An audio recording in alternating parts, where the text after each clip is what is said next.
See the world during a gap year. This summer, as usual, high school graduates are searching for dorm room bedsheets or laptops for college.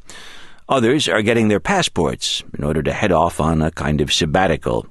A growing number of students are taking what's called a gap year after they've been accepted into college. As a self-described perfectionist at one of the best prep schools around Boston, James Clark didn't really surprise anyone when he got into a bunch of top colleges.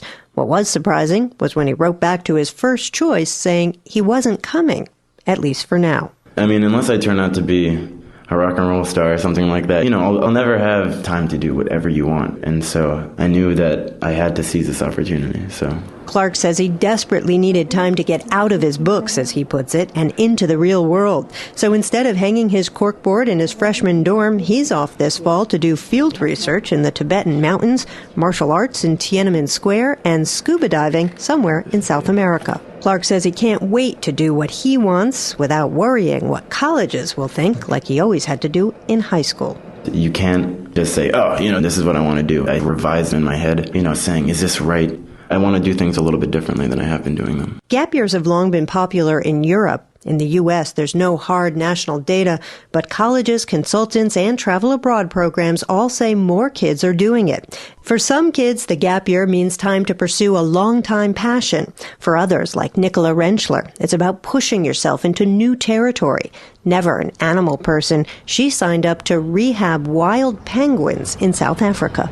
You have to wrangle them, you have to hold them, they bite, they claw. You'd be surprised how many ways they can actually hurt you. It was sort of a confidence thing because I had to push myself completely out of my comfort zone. So gap years vary in cost. Many kids work first at home to save the few $1,000s they may need to teach English in Peru for a few months or help a beekeeper in France. Some parents are happy to foot the bill for that, rather than let a kid who's not ready for college waste a full year's tuition. Schools say kids come back from gap years much more mature, ready to learn, and self-sufficient than they ever were when they graduated high school. A lot of these kids are coming out with only one set of skills, and that is how to be a good student. They need to sort of see that doesn't really give you life skills. Others worry that gap year programs will become the exclusive province of upper-middle-class kids who already head to college with many advantages. Colleges say a gap year doesn't have to be costly. Students could intern with a state representative or work in a national service program. But the concern was enough that Princeton University is planning to actually subsidize students who spend a year doing public service. It's hoping to convince 10% of freshmen to take a year off before starting college.